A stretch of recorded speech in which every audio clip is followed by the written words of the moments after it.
برادران ملت اسلامی، السلام علیکم ورحمۃ اللہ وبرکاتہ۔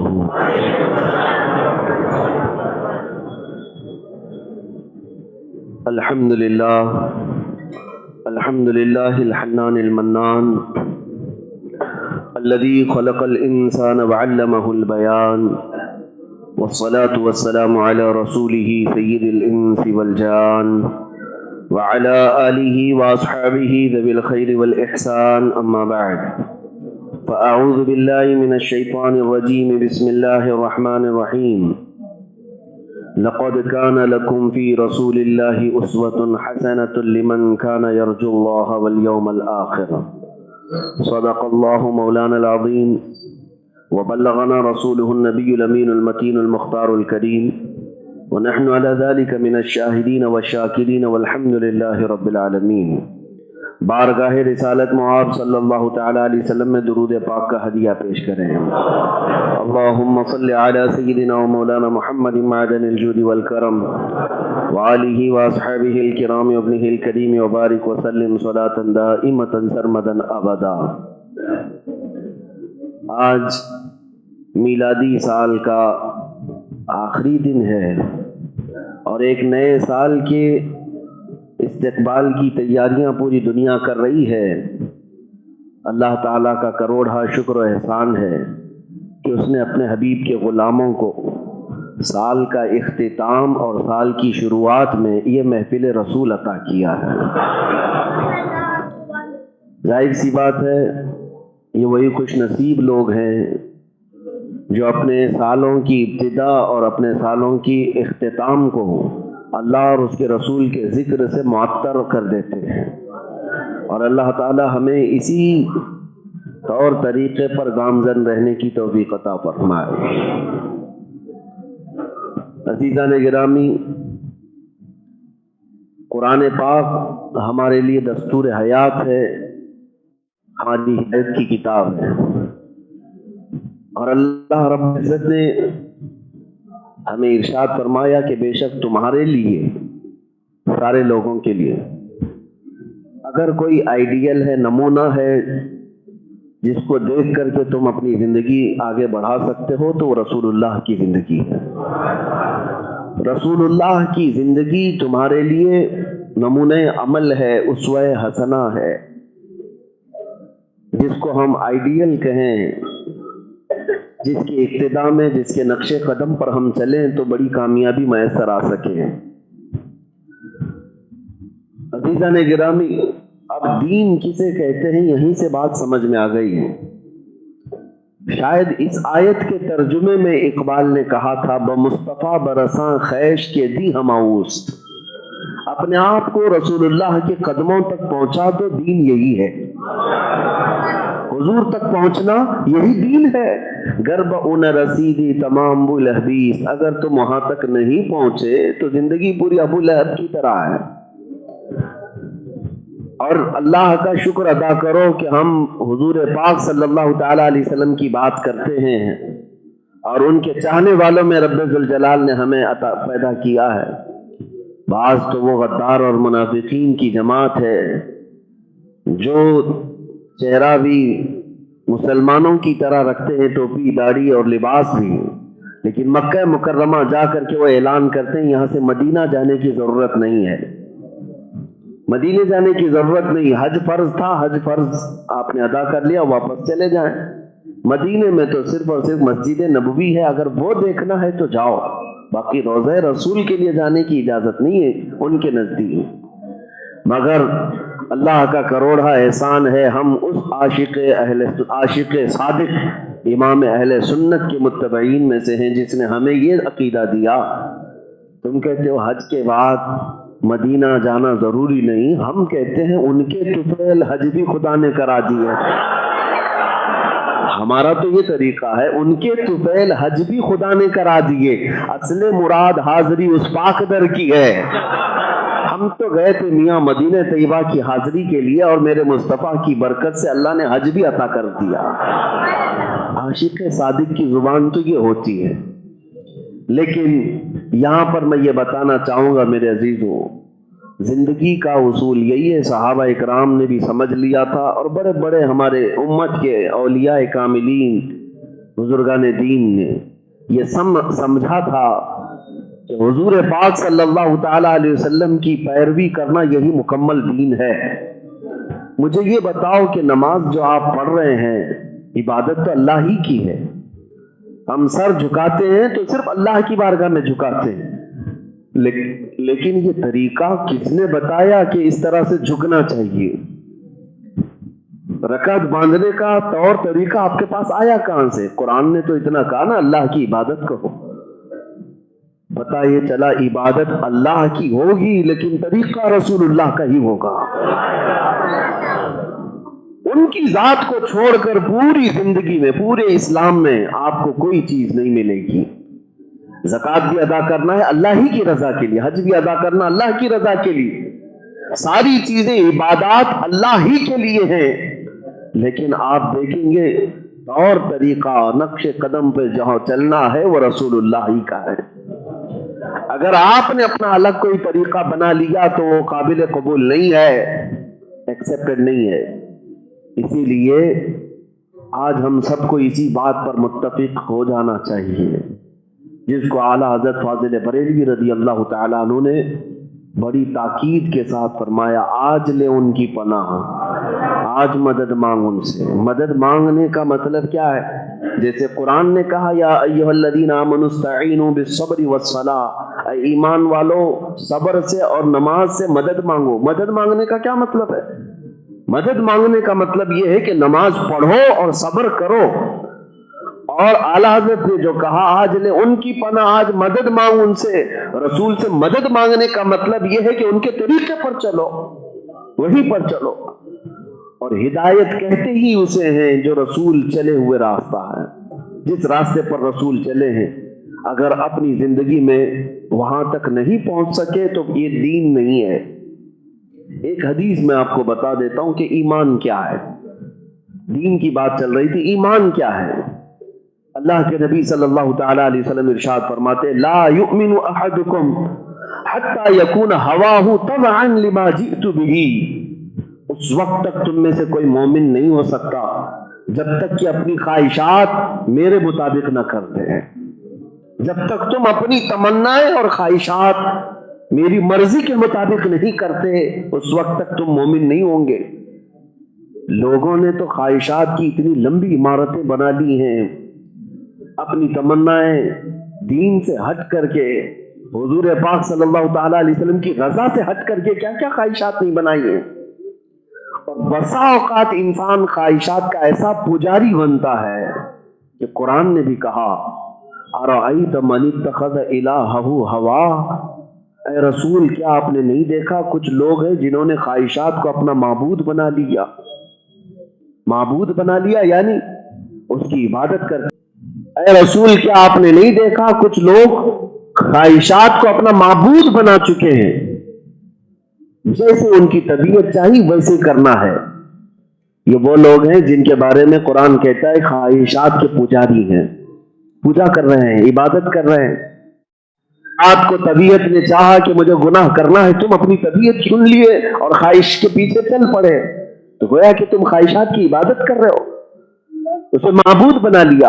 اور اللہ نے اپنے رسول سے فرمایا افانت تکون علیہ وکیلا، ایسے لوگوں کی اے رسول کیا آپ سفارش کریں گے؟ جو لوگ اپنی خواہشات کو کبھی نہیں چھوڑتے، اپنی خواہشات کے مطابق پوری لائف جینا چاہتے ہیں، اے نبی پاک کیا آپ ایسے لوگوں کی سفارش کریں گے، ان کی شفاعت کریں گے؟ اب اس سے اندازہ کرو میرے عزیزوں، جو لوگ یہ بار بار کہتے ہیں نا یہ ہماری اپنی لائف ہے، ہماری اپنی زندگی، ہمیں جینے دیا جائے، ہم جیسا چاہیں گے ویسا جئیں گے، نادانوں یہ کفار و مشرکین کی بولی ہے، یہ مومنین کی بولی نہیں ہے۔ تمہاری اپنی زندگی کہاں ہے؟ تمہاری اپنی لائف کہاں ہے؟ تمہاری جو کچھ بھی زندگی ہے، مومن کی زندگی وہی زندگی ہے جو رسول پاک کی رضا کے مطابق گزارے۔ ان کی خواہش اور ان کی تمنا کے خلاف جس نے اپنی زندگی الگ سے بنانے کی کوشش کی وہ مومن نہیں ہے۔ اب وہ نوجوانوں سے، میں ان نوجوانوں سے پوچھتا ہوں جن سے اگر کسی نے نیکی کی بات بھی کر دی نا، کہتے ابھی تو جوانی ہے، تھوڑا سا انجوائے کرنے دیا جائے۔ آج کی رات تو پوری دنیا پر انجوائے کرنے کی رات مانی جاتی ہے، 31st نائٹ۔ کیا نہیں کیا جاتا آج کی رات؟ پوری خواہشات کو نکال کر کے سامنے رکھ دیا جائے، دولت کو پانی کی طرح سڑکوں پر بہایا جائے، اپنی ہر تمنا پوری کر لی جائے، چاہے اس سے اللہ ناراض ہوتا ہو یا رب قدیر کے حبیب ناراض ہوتے ہو، اس سے کوئی فرق نہیں پڑتا لوگوں کو۔ یہ خواہشات کے وہی پجاری ہیں جو ابھی ایمان تک آئے نہیں ہیں۔ لوگوں کو ایسا لگتا ہے کہ جو طبیعت میں آئے وہ کر جانے سے کچھ ہوتا نہیں۔ ارے میاں بہت دور چلے جا رہے ہو۔ بعض لوگوں کو جو راستہ پسند ہے وہ چلتے ہوئے بڑی دور تک جا چکے ہیں۔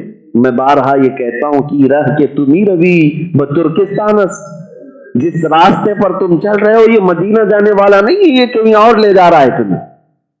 خواہشات کا قتل کرو، خواہشات کو مار ڈالو، اپنی تمناؤں کے خلاف کرو۔ جائز تمنا، جائز خواہشات کی بات نہیں کر رہا ہوں، ان خواہشات کی بات کر رہا ہوں جو تمہیں اللہ اس کے رسول سے دور لے جا رہی ہیں۔ تم اگر ان کی اقتدا کرتے رہ گئے، ان کے پیچھے چل پڑے، وہ دن آئے گا جب تم بہت دور جا چکے ہوگے اور پلٹنے کا موقع بھی نہیں ملے گا۔ اسی لیے آخری زمانے میں میرے آقا صلی اللہ تعالی علیہ وسلم کی حدیث سنو۔ حضور نے فرمایا کہ میں تمہارے متعلق اس بات کا خوف نہیں رکھتا کہ تم میرے بعد مشرک ہو جاؤ گے یا کافر ہو جاؤ گے۔ یہ میرے آقا نے فرمایا، مجھے میری امت سے اس بات کا خوف نہیں کہ میرے بعد یہ مشرک ہو جائیں گے یا کافر ہو جائیں گے، لیکن اس بات کا ڈر ہے کہ یہ میرے بعد ان پر دنیا پھیلا دی جائے گی اور یہ دنیا سمیٹتے سمیٹتے اللہ اس کے رسول سے دور ہو جائیں گے۔ آج وہی حالات ہیں، تم پر دنیا ایسی پھیلا دی گئی ہے، ہر رنگ و رہنائی تمہاری آنکھوں کے سامنے رقص کر رہی ہے۔ تمہارا امتحان ہے میرے عزیزوں، ننگی صورتیں تمہارے سامنے لا کر دنیا تمہارے ایمان کو چیک کرتی ہے۔ دولت کی ریل پیل تمہارے قدموں پہ سیم و زر کے انبار ڈال کر دنیا تمہارے ایمان کا بخار چیک کرتی ہے۔ ایک بات یاد رکھنا کہ جو ان خواہشات کی نظر ہو گیا پھر وہ ایندھن بن جائے گا دوزخ کا، جہنم کا۔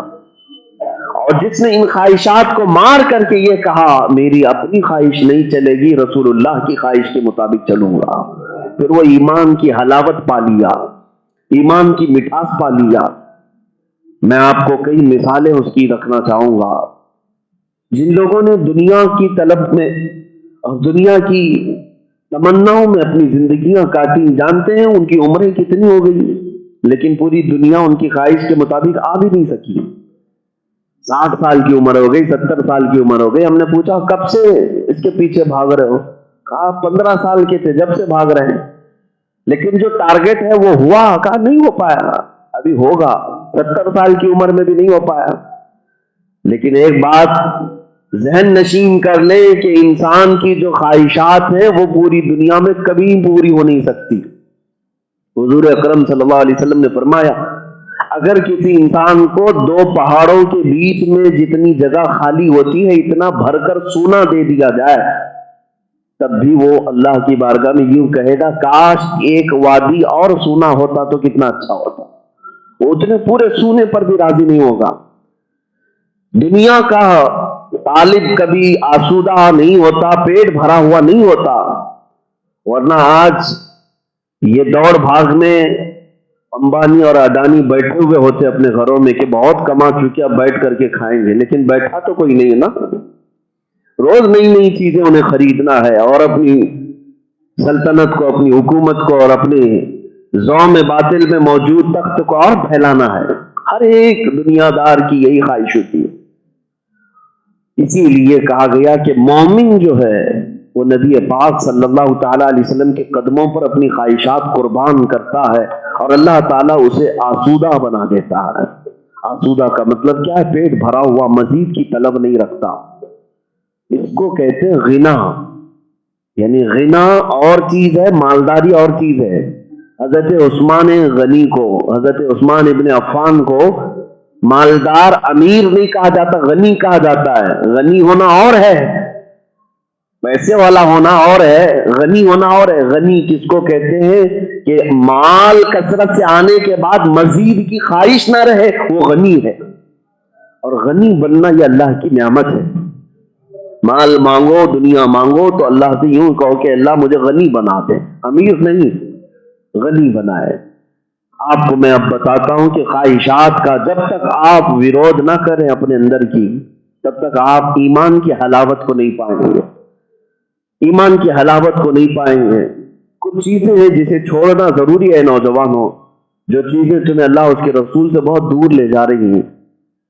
صحابہ اکرام میں حضرت معاذ رضی اللہ تعالیٰ عنہ جنگ بدر کے وہ 15 سال کے جوان صحابی، کافر نے ان کے مونڈے پر تلوار ماری، ہاتھ کٹ گیا لیکن لٹکا ہوا تھا بغل سے، ابھی پورا کٹا نہیں تھا، لٹک گیا تھا، لیکن عین جنگ کے موقع پر انہوں نے بائیں ہاتھ میں تلوار لی اور مقابلہ کرتے رہے۔ تھوڑی دیر کے بعد اپنا یہ سیدھا ہاتھ پیر میں رکھ کر کھینچ کے نکال دیا۔ کیوں؟ پھر یہ کہنے لگے اس ہاتھ کی مجھے ضرورت نہیں جو اللہ اور اس کے رسول کی رضا میں خلل پیدا کرتا ہو۔ اپنے جسم کے پارٹ کو بھی اگر خلل اندازی کرے تو برداشت نہیں کرتے، اس کو اپنے جسم سے الگ کرتے۔ اور ہم نے کیا کیا چیزیں اپنے ساتھ رکھا ہے جو ہمیں اللہ اس کے رسول سے دور کر چکی ہیں۔ سب سے بڑی مصیبت تو تمہارا موبائل ہے۔ اس میں بیٹھے ہوئے لوگ اذانوں کو بھول چکے، ابھی قرآن کو بھی بھول چکے، نمازوں کو بھی بھول گئے۔ یہ خواہشات کا وہ مرکز ہے جس کے استعمال کے بعد انسان اندھا ہو جا رہا ہے۔ کتنی اذانیں ہو جاتی ہیں اسے خبر تک نہیں ہوتی، برسوں ہو گئے، اب تو قرآن پڑھنے کی اتنی سہولیات آسانیاں آ گئی کہ ساری چیزیں چاہتا تو اپنے موبائل سے سیکھ سکتا، لیکن وہ نہیں سیکھ رہا ہے۔ اس پہ تو ننگی تصویریں دیکھنا ہے، اس پہ تو رات بھر گیم کھیلنا ہے، اس پر تو رات بھر اجنبی عورتوں سے چیٹنگ کرنا ہے۔ یہ خواہشات ہیں، یہ خواہشات ہیں۔ اس خواہشات کی پوجا کرنے والے اچانک ایک گڑھے میں گرائے جائیں گے اور انہیں توبہ کی بھی مہلت نہیں ملے گی، توبہ کی بھی مہلت نہیں ملے گی۔ اسی لیے میں یہ سخت جملہ کہہ رہا ہوں کہ اللہ نے خود رسول سے فرمایا اب انت تکون علیہ وکیلا، ایسے لوگوں کی رسول آپ سفارش کریں گے، وکیل بنیں گے آپ؟ ام تحسب ان اکثرهم یسمعون او یعقلون، اے نبی کیا آپ یہ سمجھتے ہیں کہ یہ لوگ سنتے ہیں اور عقل رکھتے ہیں؟ جب خواہشات کے پیچھے دوڑ پڑتا ہے آدمی تو یہ سننے والا اور سمجھنے والا بھی ختم ہو جاتا ہے۔ ہم نے دیکھا ہے ماں چلاتی رہتی ہے کھانا رکھ کر کے، لیکن اسے ہوش تک نہیں رہتا۔ قرآن نے سچ کہا، وہ سنتے بھی نہیں اور سمجھتے بھی نہیں جو خواہشات کے پجاری ہیں۔ سننے کی بھی صلاحیت جا رہی ہے، سمجھنے کی صلاحیت بھی جا رہی ہے۔ اور قرآن نے سچ کہا انہم الا کالانعام، یہ لوگ تو صرف جانوروں کی طرح ہیں اے رسول، جانوروں کی طرح ہیں۔ جانور کیا کرتا ہے؟ اسے نہ اپنی ماں پتا ہے نہ اپنی بہن پتا ہے، اس کے ساتھ وہ جوڑا بھی کھاتا ہے، اس کے ساتھ وہ اپنی جسمانی تسکین حاصل کر لیتا ہے۔ جانوروں میں کوئی رشتہ داریاں پرتیبندھ ہے، پابندی ہے؟ تو اگر کوئی خواہشات کا پجاری انسان ہے تو جانوروں کی لائف جینے لگ جاتا ہے، جانوروں کی لائف، اور یہاں تک گرتا ہے اگر خواہشات پر اگر کسی نے کنٹرول نہیں کیا تو یہ نفس امارہ اسے ماں سے زنا تک بھی کرا سکتا ہے۔ یہ روایات میں آپ کو بتا رہا ہوں، جملے بڑے سخت ہیں، لیکن ان لوگوں کے ساتھ یہ سارے معاملات ہو جاتے ہیں، بھیانک سے بھیانک گناہ بھی وہ کر جاتا ہے۔ اسی لیے اس کی روک تھام روز اول سے ہی شروع ہو جائے۔ خواہشات چاہتی کچھ اور ہیں، تمنائیں ہیں، لیکن تم اس کے خلاف کرو۔ حضرت یحییٰ علیہ الصلوۃ والتسلیم آدھی روٹی کھاتے تھے اور صبح تک کھڑے رہتے تھے۔ رات کو جب مصلی پر کھڑے ہو جاتے عبادت کے لیے، صبح ہو جاتی تھی۔ ایک رات آپ نے پونی روٹی کھا لی، پاؤ روٹی زیادہ کھائی، آدھی رات کو ہی نیند آ گئی، سو گئے آپ بستر پر۔ وہ نبی تھے، اللہ کے نبیوں کا مقام اور ان کی مقام خصوصیت بھی اور ہوتی ہے۔ صبح جب بیدار ہوئے تو اللہ تعالیٰ کی طرف سے وحی آئی، پیغام آیا، اے یحییٰ پاؤ روٹی نے تجھ کو مجھ سے دور کر دیا۔ تھوڑی روٹی زیادہ کیا کھا لیے، نیند آ گئی اور سو گئے۔ اس کے بعد جب تک حضرت یحییٰ علیہ السلام زندہ رہے ظاہری دنیا میں، آدھی روٹی کو بھی چھوڑ دیا۔ یہ میرے رب تعالیٰ کے حضور جانے سے مجھے روکتی ہے، میں اس کو ختم کر دیتا ہوں۔ خواہشات کے خلاف جنگ کرنے والوں کی ایک لمبی فہرست میں آپ کے سامنے رکھ سکتا ہوں۔ یہ وہ لوگ تھے جو رسول اللہ صلی اللہ تعالیٰ علیہ وسلم کے قدموں پر اپنی ساری خواہشات قربان کر دی۔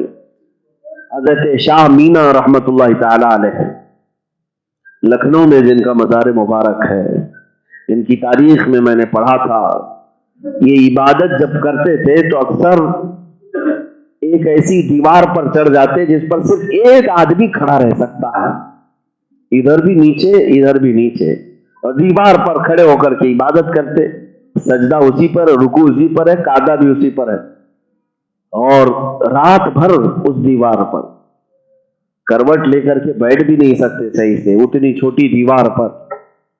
ان سے اگر مریدین کہتے کہ حضور اس دیوار پر عبادت کرنے کا کوئی اہم راز ہے، کوئی وجہ ہے، تو حضرت شاہ مینا رحمۃ اللہ علیہ فرماتے ہیں زمین اگر کشادہ ہوگی تو زمین دیکھ کر کے نیند آنے لگتی ہے، نیند کا غلبہ آ سکتا ہے، اور خواہشات غلبہ کر جاتی ہیں تو عبادت میں کمی ہوتی ہے۔ میں دیوار پر اس لیے عبادت کرتا ہوں کہ اگر نیند آ بھی گئی تو گر جاؤں نیچے، اور گر جاؤں مجھے چوٹ لگ جائے جسم پر، تاکہ اس جسم کی وہی سزا ہے جو اللہ سے غفلت کرتا ہے، بعد میں جو سزا ہوگی وہ اور سخت ہوگی، اس لیے میں پہلے ہی اس جسم کو سزا دیتا ہوں کہ اگر عبادت میں یہ کوئی غفلت مجھے لاتا ہے یہ جسم، تو اس کو تو سزا ہونی چاہیے، چاہے یہ اونچی دیوار سے ہی کیوں نہ گرے ہیں۔ سیدنا ابو بکر شبلی رضی اللہ تعالیٰ عنہ سلسلہ قادریہ کے بڑے بزرگ ہیں، غوث پاک رضی اللہ تعالیٰ عنہ کے دادا پیر ہوتے ہیں، جن کے نام سے شجرہ پاک میں آپ پڑھتے بھی ہیں بیر شبلی شیر حق دنیا کے کتوں سے بچا۔ وہ سیدنا ابو بکر شبلی رحمۃ اللہ تعالیٰ علیہ ذکر کی مجلس میں رات کو بیٹھے تھے، غنودگی آ گئی، اونگ آئی۔ غنودگی کس کو کہتے ہیں؟ جس کو کہتے ہیں جھپکی آ گئی، ذکر کی مجلس تھی، غنودگی آئی، فوراً بیدار ہوئے تو آپ کو لگا اللہ تبارک و تعالیٰ کی بارگاہ میں نے کہیں تو بے ادبی تو نہیں کی۔ بادشاہوں کے ہاں اگر کوئی اس طرح کرے تو اسے سزا دے دی جائے گی، لیکن میں بادشاہ اعظم کے سامنے ذکر کی مجلس میں کیسے سو گیا، کیسے مجھ پر یہ نیند کا غلبہ آیا، اونگ کیسے آئی؟ اتنی بات پر جانتے ہیں حضرت ابو بکر شبلی نے کیا کیا؟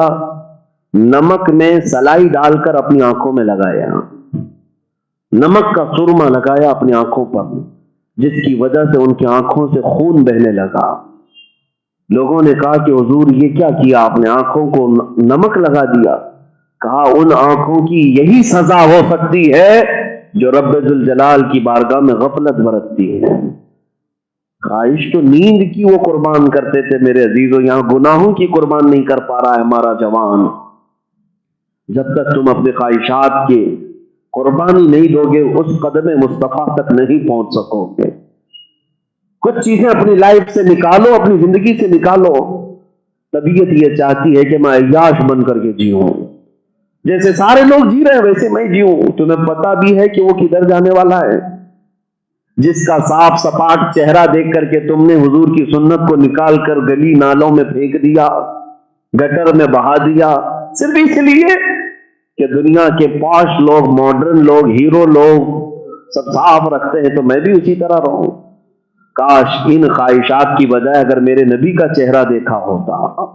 حضور پاک صلی اللہ تعالی علیہ وسلم نے کیا کیا تھا اس کا خیال ہی نہیں رہا۔ تو خواہشات کے پجاری بن کر کے رہو گے تو ایمان کب آئے گا؟ ایمان نہیں آ سکتا۔ میں آپ کو بتاتا ہوں، طبیعت آرام کرنے کی چاہتی ہے، ہر ایک کو چاہتی ہے، ہر آدمی لائف میں انجوائے بھی کرنا چاہتا ہے اور جینا بھی چاہتا ہے، جبکہ سب کو پتا ہے کہ موت آنی ہے، لیکن موت سے بھاگتا بھی ہے ہر انسان، کیونکہ جینے کی خواہش سب کو ہے۔ بیماریوں کا علاج کیوں کراتے ہیں؟ جینا ہے نا ابھی۔ لیکن میرے آقا صلی اللہ تعالی علیہ وسلم کے ان فرزانوں اور پروانوں کو دیکھو، شادی شدہ نوجوانوں کے بارے میں اگر بات کہوں، نئی شادی ہوئی ہے، کچھ لوگ کہتے مولانا آپ کی باتیں بڑی سخت ہو جاتی ہیں، کہاں ہمارے گھروں سے بچے نکل گئے تو کیا ہوگا ہمارے بیوی بچوں کا، ہمارے گھروں کی دیکھ بھال کون کرے گا؟ پورا نوجوان طبقہ آپ کو سن رہا ہے، اور آپ اگر ان کو لے کر چلے گئے، پیچھے گھر بار کون دیکھے گا؟ بوڑھی ماں ہے، چھوٹے بچے ہیں، بیوی نئی نئی ابھی آئی ہے۔ یہ سب جملے تو میں روز سنتا ہوں۔ میرے عزیزوں، ان سب سے میں یہاں پیغام دینا چاہتا ہوں، تمہاری آنکھیں اب کھلی ہیں۔ صحابہ کرام کے کیا بیوی بچے نہیں تھے؟ ان کے ماں باپ نہیں تھے؟ ان کی اولاد نہیں تھی؟ سب کچھ تھا، لیکن انہوں نے یہی درس دیا، ظالموں تم جس کو زندگی سمجھ رہے ہو یہ موت ہے۔ جس طرح دنیا میں جینے کو تم زندگی سمجھ رہے ہو یہ موت ہے، حقیقی زندگی تو مصطفیٰ کے قدموں میں مر جانا ہے، وہاں اپنی زندگی لٹاؤ، پھر حقیقی زندگی پاؤ۔ تیرے دامن کرم میں جسے نیند آ گئی ہے وہ فنا نہ ہوگی، اسے زندگی ملی ہے۔ ایک بات یاد رکھنا، حضرت حنظلہ رضی اللہ تعالیٰ عنہ، یہ مدینے کے اس دولہے کا نام ہے جس کی آج شادی ہوئی، رات کو اپنی دلہن لے کر کے آئے ہیں، حجلہ عروسی میں شب زفاف ہے، سہاگ رات ہے۔ آدھی رات گزرنے کے بعد اچانک مدینے کی گلیوں میں آواز آئی، اذهبوا الى الجہاد فی مرضات اللہ تعالی، قال رسول اللہ صلی اللہ علیہ وسلم، اللہ کے رسول نے فرمایا، مسلمانوں، مشرکین دشمنوں نے حملہ کیا ہے، اللہ کی رضا کے لیے جہاد میں نکل پڑو۔ رات کے وقت ہی حضرت حنظلہ اپنی بیوی کو چھوڑ کر اٹھ گئے۔ کوئی کر سکتا ہے یہ پہلی رات کا دولہا؟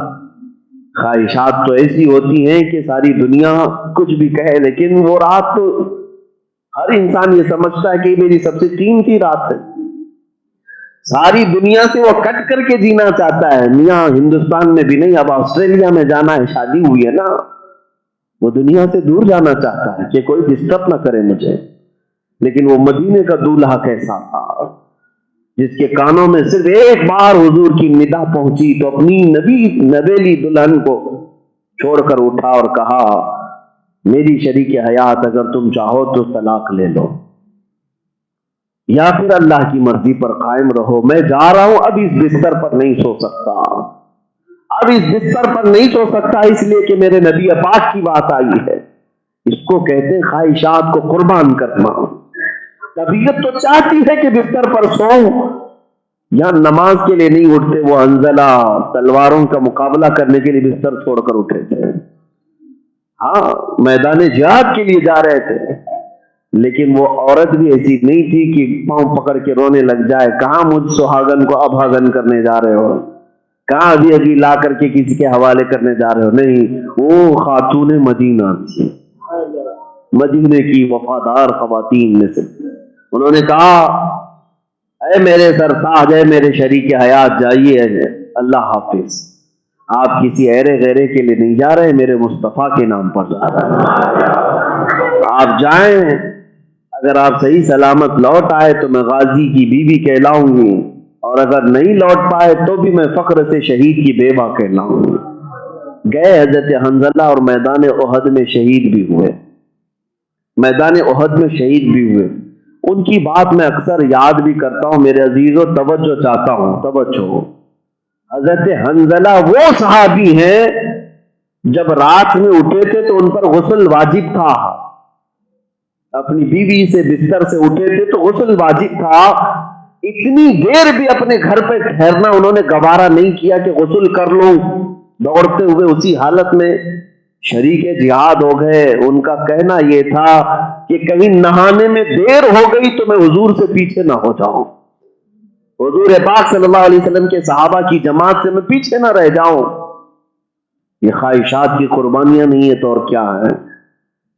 لائف کون نہیں چاہتا، جینا کون نہیں چاہتا، لیکن ان صحابہ نے بتایا کہ حضور پاک کے نام پر اگر دنیا وار دو گے تو اللہ ہمیشہ کے لیے تمہارا نام زندہ رکھے گا، ویسے بھی تو مرنا ہے نا ایک نہ ایک دن، کب تک جیو گے، کب تک جیو گے مجھے بتاؤ، کسی نہ کسی دن تمہاری زندگی کی شام ہونی ہے، یا تو تمہیں بیماریاں جکڑ لیں گی، یا تو پھر کسی ظالم کے شکنجوں میں پھنس کر کے مرو گے، یا اب یہ بیماریاں پھیلی ہیں کب کس کے گھر پر آئے ہیں؟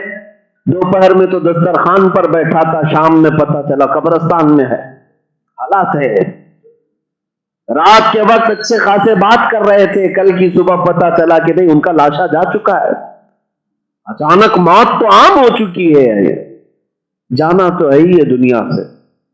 تم ہزار چاہ کر کے بھی اپنی لائف کو ایکسٹینڈ نہیں کر پاؤ گے، ایک منٹ کے لیے بھی بڑھا نہیں سکو گے۔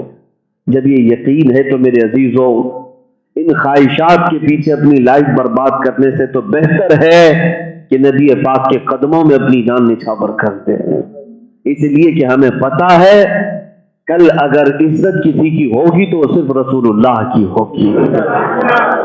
عرش حق ہے، مسند رفعت رسول اللہ کی، دیکھنی ہے حشر میں عزت رسول اللہ کی۔ جب ہمیں پتا ہے وہاں چلنے والا ہے، ایک ہی لہرانے والا جھنڈا ہوگا، وہ میرے مصطفیٰ کا ہوگا، تو کیوں نہ دنیا میں ہم ان کے پیچھے چلیں، ان کی اقتدا کریں۔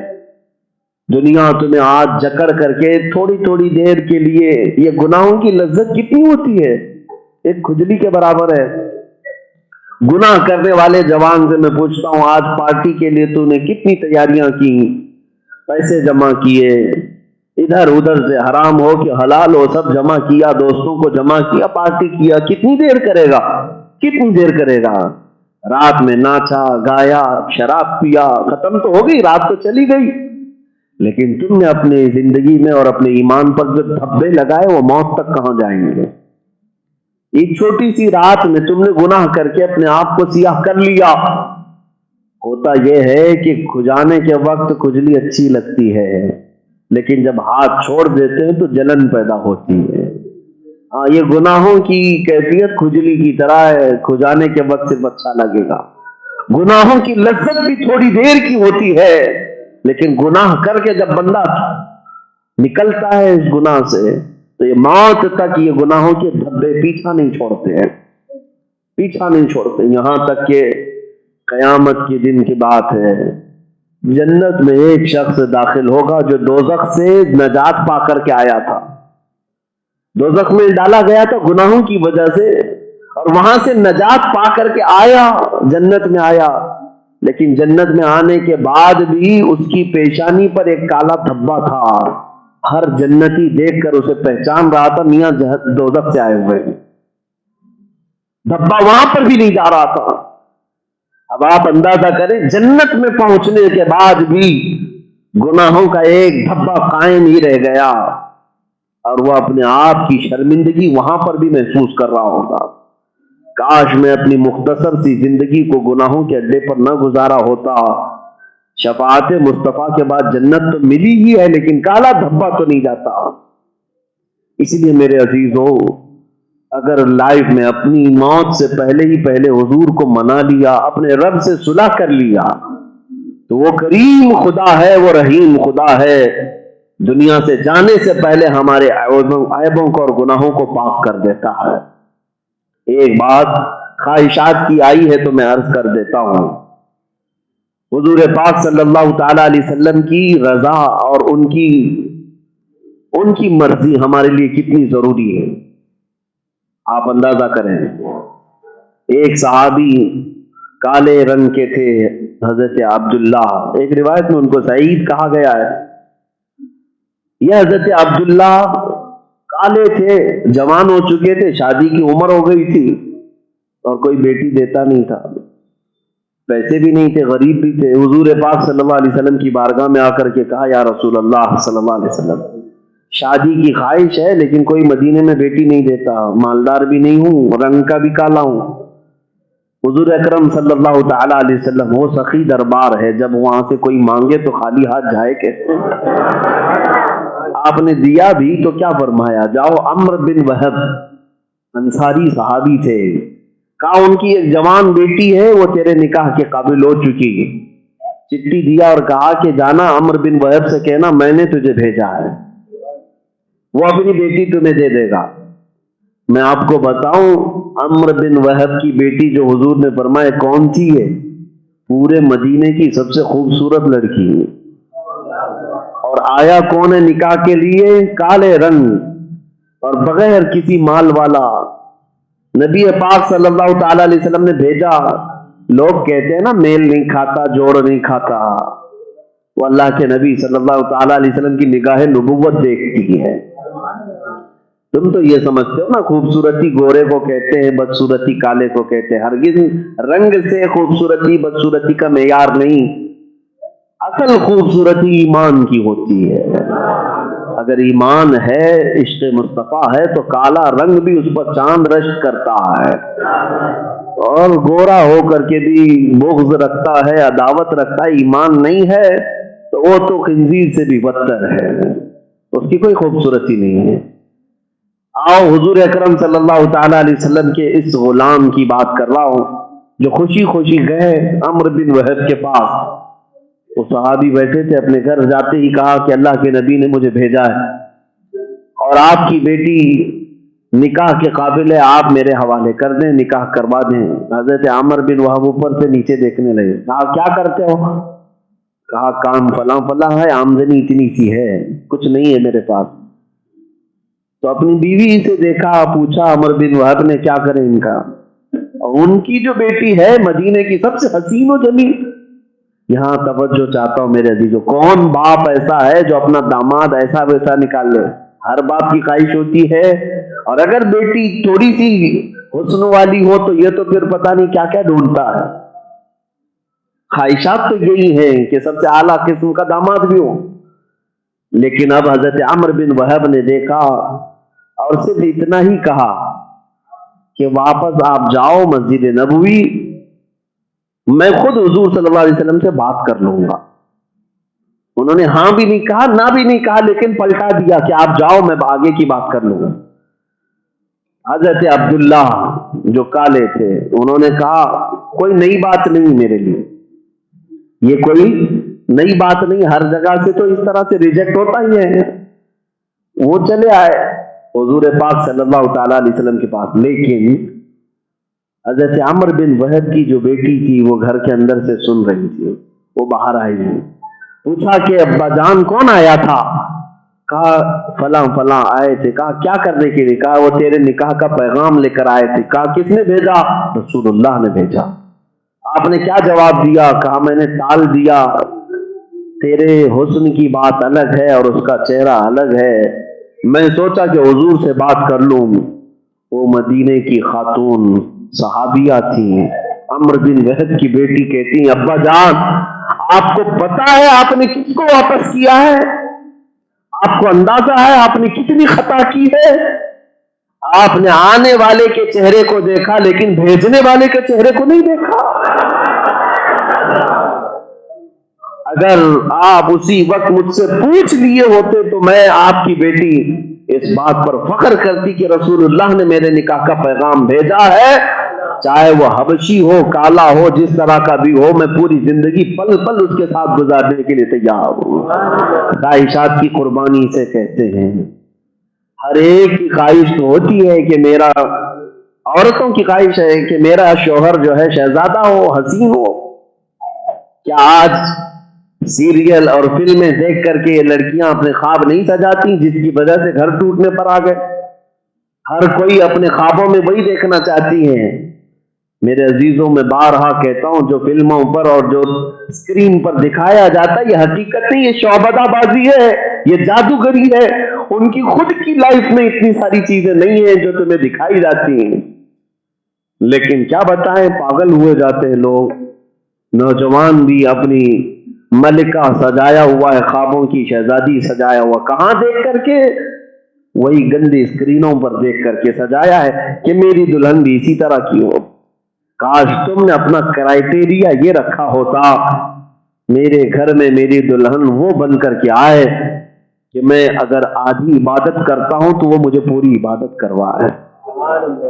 عورتیں یہ تمنا رکھے کہ میں اب تک حضور پاک صلی اللہ تعالی علیہ وسلم سے محبت کرتی تھی، مجھے وہ شوہر ملے جو حضور کے قدموں تک پہنچاتے تھے۔ طلب بھی تو یہ ہو، تمنا یہ ہو۔ اب حضرت عمرو بن وہب کے ذہن میں بات آئی کہ میں نے واپس کیا یہ خطا ہے، رسول اللہ کا پیغام تھا، دوڑے دوڑے آئے مدینہ مسجد نبوی. وہ نئے ایمان لائے ہوئے صحابی تھے، انصاری صحابی آئے، دوڑتے ہوئے آئے. اس وقت حضرت عبداللہ پہنچ کر کے حضور کو بتا رہے تھے کہ آقا وہاں سے بھی واپس آ گیا. حضور پاک صلی اللہ علیہ وسلم کے پاس وہ کھڑے ہو کر کے سنا رہے تھے. اتنے میں یہ صحابی بھی پہنچ گئے. کہا یا رسول اللہ مجھے معاف فرمائیں، میں نے صرف یہ سوچا کہ اپنی بیٹی سے پوچھ لوں، لیکن میری بیٹی تو میرے سے بھی کافی آگے تھی. اس نے آپ صلی اللہ تعالی علیہ وسلم کے پیغام کو ٹھکرایا نہیں، وہ راضی ہے، اور میں نے تاخیر جو کی اس کی میں معافی چاہتا ہوں، مجھے معاف کر دے. اللہ کے نبی صلی اللہ علیہ وسلم نے معاف کر دیا. خواہشات کی قربانی معمولی بات نہیں ہوتی. نبی جو چاہے وہ ہونا چاہیے، حضور جو چاہیں وہ ہو، ہم جو چاہیں وہ ہونا ضروری نہیں. اسی کو ایمان کہتے ہیں. اب ہوا کیا یہ بھی دیکھیں، نگاہ نبوت تو دیکھ رہی تھی. حضور پاک صلی اللہ تعالیٰ علیہ وسلم نے حضرت عبداللہ کو پیسے دیے. تیرے پاس پیسے بھی نہیں شادی کرنے کے لیے، جاؤ سامان خرید لاؤ، جہیز سامان شادی کا، گھر بسانا ہے. یہ میرے آقا صلی اللہ تعالیٰ علیہ وسلم کی خصوصیات میں سے ایک ہے. ایک بستی آج بھی ہے مدینے میں، اصحاب صفہ کی بستی. وہ غریب صحابہ جو گھر بار چھوڑ کر کے آئے ہوتے، حضور اپنے مال سے ان کی شادی بھی کرواتے اور گھر بھی بساتے تھے. اس سنت پر آج کون عمل کرتا؟ غربا اور مساکین کی شادی بھی ہو اور ان کا گھر بھی بسا کر کے دیتے تھے. حضور عبداللہ کو کہا کہ جاؤ سامان خرید لاؤ، جو بھی تمہاری دلہن کے لیے لگے تم کو لگے، اور جو تمہارے گھر کی ضروریات ہے. خوشی خوشی پیسہ لیے اور بازار میں آ گئے ہیں. مال خریدنا تھا، پہلی مرتبہ اتنی رقم ہاتھ میں آئی تھی، شادی کا سامان خریدنا ہے. جس کو آج شادی ہونی ہے اسے اندازہ ہے کہ وہ شاپنگ کی شان سے کرتا ہے. ہاں شادی کرنے والوں کی دھوم دھام تو ہم دیکھتے ہیں، وہ دنیا و مافیہ سے بے نیاز ہو کر صرف بازاروں کے چکر لگا رہا ہوتا ہے. جوڑا کون سا پہنوں گا، پگڑی کون سی پہنوں گا، جوتے کون سی پہنوں گا، اسی میں تو کئی راتیں چلی جاتی ہیں. عبداللہ اسود یہ بازار میں آئے اپنی شادی کا سامان خریدنے کے لیے. اچانک عین بازار میں آپ کے کانوں میں آواز آئی. مدینہ طیبہ میں طبل بج گیا تھا، گونج اٹھی کہ مشرکین نے حملہ کیا ہے مدینے پر. اے نوجوانوں اپنی صفیں درست کرو، اللہ کے رسول جہاد میں جا رہے ہیں. حضور پاک صلی اللہ تعالی علیہ وسلم نکل پڑے. تو عبداللہ اسود جو شادی کا سامان خریدنے کے لیے بازار میں کھڑے تھے، فوراً پلٹ گئے اور جنگ کا سامان خریدنا شروع کیا. تلوار خریدی، نیزہ خریدا، بھالا خریدا، ڈھال خریدی، لوہے کی ٹوپی خریدی، زرہ جو لوہے کا لباس ہوتا سب خرید لیا. ایک پیسہ بھی نہیں بچایا، سب خرید لیا. خواہشات تو یہ ہے نا کہ ابھی جنگ میں جانا ہے، جا کے آؤں گا، تھوڑا سا سامان لے لوں گا، بعد میں پیسے بچا کر کے رکھتا ہوں، واپس آ گیا تو شادی کا سامان خریدوں گا. نہیں، یہ مومن ہیں جن کی زندگی کو اقبال نے کہا ہے شہادت ہے مطلوب و مقصود مومن، نہ مال غنیمت نہ کشور کشائی. مومن جیتا ہی ہے شہادت کے لیے. جس راستے میں اسے یہ مل جائے ساری دنیا چھوڑ دیتا ہے اور شہادت کی طرف بڑھتا ہے جس کا ایمان ہوگا. عبداللہ اسود نے ایک روپیہ ایک پیسہ بھی نہیں بچایا، سب سامان خرید لیا، اسلحہ خرید لیا، گھوڑا بھی خرید لیا. اور آئے جب میدان جنگ میں حضور پاک صلی اللہ علیہ وسلم کے صحابہ صفیں لگا رہے تھے، یہ بھی انہی صفوں میں آ گئے. ٹوپی زرہ پہنی ہوئی تھی، چہرہ ڈھکا ہوا ہے، لباس بھی لوہے کا پہنے. پہلی مرتبہ اتنا سامان ان کے پاس آیا ہے. اس سے پہلے جنگ کے لیے کوئی ہتھیار بھی ساتھ میں نہیں رہتا تھا. غربت اتنی تھی، غریبی اتنی تھی، شوق سے سارا سامان خریدا تھا. اور جب لڑائی کا وقت شروع ہوا، یہ دشمنوں کے نرغے میں ایسا داخل ہوتے تھے کہ صفوں کی صفیں درہم برہم کرتے تھے، کبھی ادھر سے کبھی ادھر سے، اتنی جوش میں.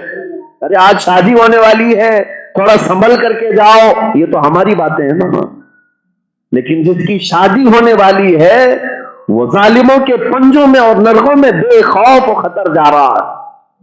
حضور پاک صلی اللہ تعالی علیہ وسلم دیکھ رہے تھے، اپنے صحابہ کو بلایا اور پوچھا یہ نوجوان کون ہے، پہچانتے ہو؟ کوئی ان کو نہیں پہچان رہا تھا. پہلی مرتبہ پورا لباس میں کور ہیں اور چہرہ بھی نہیں دکھ رہا ہے. اور اس قدر جوش ہے کہ دیکھنے پر لگ رہا ہے کہ کوئی اور باہر سے پہلوان آیا ہے. صحابہ غور سے دیکھتے رہے, ادھر سے ادھر سے. کہا یا رسول اللہ یہ مدینے کا نہیں لگتا, یا ہمارے درمیان سے نہیں, باہر سے کوئی آ کر کے ہماری مدد کے لیے لڑ رہا ہوگا. نبی پاک صلی اللہ علیہ وسلم نے فرمایا اے میرے صحابہ وہ عبداللہ اسود ہے, میں اس کی کہنیوں سے اسے پہچان رہا ہوں, اس کے کہنیوں کی سیاہی مجھے نظر آ رہی ہے, عبداللہ ہے. میں نے آج اس کو شادی کا سامان خریدنے کے لیے پیسے دیے تھے, اس نے سارے پیسے جنگ کے سامان خریدنے میں لگا دیے اور سب خرید کر کے آ گیا ہے. خواہشات کی قربانی اسے کہتے ہیں.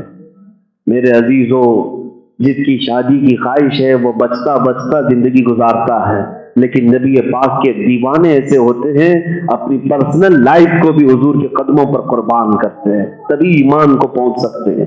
ایمان کی مٹھاس اسی وقت آئے گی. اب ہوا کیا, جس کا نکاح آج ہونا ہے, شادی کا سامان خریدنے والا یہ بھی تو دولہا ہے. عبداللہ اسود لڑتے رہے, عین دوپہر کے وقت مشرکین کی تلواروں کے نیچے آئے اور ان کو شہید کر دیا گیا. زخمی ہو کر زمین پر گرے تھے, شہید ہو گئے, اور ان کا سارا سامان بکھرا پڑا تھا, تلوار نیزہ بھالا سب بکھرا پڑا تھا. شام کے وقت رسول پاک صلی اللہ تعالی علیہ وسلم میدان میں خود تشریف لائے, اپنے شہید صحابہ کو دیکھ رہے تھے. جو لاشیں بکھری ہوئی تھی انہیں اٹھایا جا رہا تھا. جب اس لاش کے پاس میرے آقا آئے عبداللہ اسود کے, نیچے زمین پر بیٹھ گئے. رسول پاک صلی اللہ تعالی علیہ وسلم زمین پر بیٹھ گئے, اپنی گودی کو بچھایا اور عبداللہ اسود کے سر کو اٹھا کر اپنی گود میں رکھ لیا. لاش تھی اور اس سر کو اپنی گود میں رکھا, ان کی ٹوپی ہٹائی, وہ خون میں لت پت تھے. نبی پاک صلی اللہ تعالی علیہ وسلم نے اپنے ہاتھوں سے ان کی پیشانی کو صاف کیا, ان کے رخساروں پر جو دھول لگی تھی اس کو صاف کیا, جو خون لگا تھا اسے صاف کیا, اور اس کے بعد صحابہ سے کہا یہ وہ لوگ ہیں جن کے بارے میں قرآن کی آیت آئی, من المؤمنین رجال صدقوا ما عاہدوا اللہ علیہ. اے رسول, مومنوں میں سے کچھ وہ مرد ہیں جنہوں نے اللہ سے کیا وہ وعدہ پورا کر دیا. یہ وہ لوگ ہیں. اللہ کا وعدہ پورا کرنے کا مطلب کیا ہے؟ اللہ نے تمہیں جان دی تھی رسول پاک کی حفاظت, ان کے ناموس کی حفاظت کے لیے, اسلام کی خاطر دیا تھا, اور تم نے جان اگر انہی کے لیے نچھاور کی تو اللہ کا وعدہ پورا کیا ہے. اللہ کا وعدہ پورا کر کے دنیا سے جا رہے ہو. میرے عزیزو, آج تو سمجھنے کی بات ہے کہ بعض وہ لوگ جو یہ سمجھتے ہیں کہ میری لائف اپنی مرضی کے ہونے چاہیے, میں اپنی مرضی کے مطابق جیوں, مجھے کوئی اور عمل دخل نہ کرے, مجھے کوئی روکے ٹوکے نہیں, مجھے جو کرنا ہے وہ کرے. یہ تو وہ ظالم کفار کہیں گے جن کا ایمان نہیں ہے, انہیں زنا کرنے میں بھی شرم نہیں آتی, شراب پینے میں بھی شرم نہیں آتی. ان کے ہاں کوئی طور طریقہ تو نہیں, جنگل کی طرح جانوروں کی طرح جینے کو انسانی زندگی سمجھتے. تم کہاں ان کے پیچھے پڑ گئے, تم کہاں ان کی اقتدا میں لگ گئے؟ وہ تمہارے لیے نہ نمونہ عمل تھے نہ ہوں گے. اگر تم نے خواہشات ان کی وجہ سے بنائے ہیں تو آج ہی توبہ کرو اور نکل آؤ اس زندگی سے. اعلیٰ حضرت فاضل بریلوی رضی اللہ تعالیٰ عنہ نے ان کو یہ تنبیہ کرتے ہوئے بیان کیا, جو کہتے ہیں نا ہماری زندگی ہے, ہماری اپنی لائف ہے, شارٹ لائف ہے, اس کو انجوائے کرو, جیو. انجوائے کرو کا مطلب کیا ہے؟ تمہاری اپنی زندگی ہے, اگر اپنی زندگی ہے تو تم بڑا گھٹا کیوں نہیں لیتے اپنی زندگی کو؟ جب چاہو مرو, جب تک چاہو جیو, ایسا کیوں نہیں کر سکتے؟ پتا چلے گا تمہیں کہ لائف تمہاری اپنی نہیں ہے, یہ کسی کی دی ہوئی ہے اور کسی کے لیے دی ہوئی ہے. زندگی یہ نہیں ہے, زندگی یہ نہیں ہے کسی کے لیے, زندگی ہے نبی کی, نبی کے لیے. نہ سمجھ مرتے ہیں زندگی کے لیے, ارے جینا مرنا ہے سب کچھ نبی کے لیے. اعلیٰ حضرت نے ہمیں یہ پیغام دیا, دہن میں زبان تمہارے لیے, بدن میں ہے جان تمہارے لیے, ہم آئے یہاں تمہارے لیے, اٹھے بھی وہاں. ہاں, مجھے اب یہاں پر بات یاد آتی ہے, ہم نے آگ میں کودنے کا اعلان کیا, شاید ہو سکتا ہے یاد. کسی ایک پاکھنڈی خبیث کو ہم نے للکارا اور اس کا کہا تو آگ میں کودیں گے. کچھ لوگوں کو اس بات کا اعتراض تھا کہ مفتی صاحب آپ ایسے خودکشی کرنے جائیں گے؟ خودکشی ہو جائے گی، آگ میں کودنا کیا ہے؟ ارے اپنی جان دے رہے ہیں آپ، آگ میں کودیں گے مر جائیں گے، یہ کیسے اسلام اس کی اجازت دیتا ہے؟ کچھ لوگوں کی طرف سے اعتراض تھا. میرے استاد گرامی نے ہمیں سینہ تپا کر کے کہا بیٹا ان کو جواب دینا کہ آگ میں کودنا ہو یا جان دینا ہو، ہم کسی لیلا اور مجنوں کے قصوں پر جان نہیں دے رہے، کسی دنیاوی محبوب اور دنیاوی عاشق کے طور پر دنیا سے نہیں جا رہے ہیں، بلکہ ہم ان کے لیے جان دینے کی بات کر رہے ہیں. جان دی ہوئی اسی کی تھی.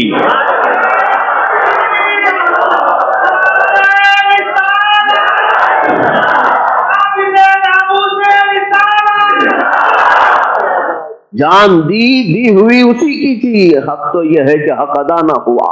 صحابہ حضور کے لیے جان دیتے تھے تو کیا وہ خودکشی کرتے تھے؟ اور خودکشی کی بات تمہارے دماغ میں کہاں سے آئی؟ ہم نے تو سوچا بھی نہیں تھا، اور ہم نے اپنے بزرگوں سے بچپن سے سنا تھا.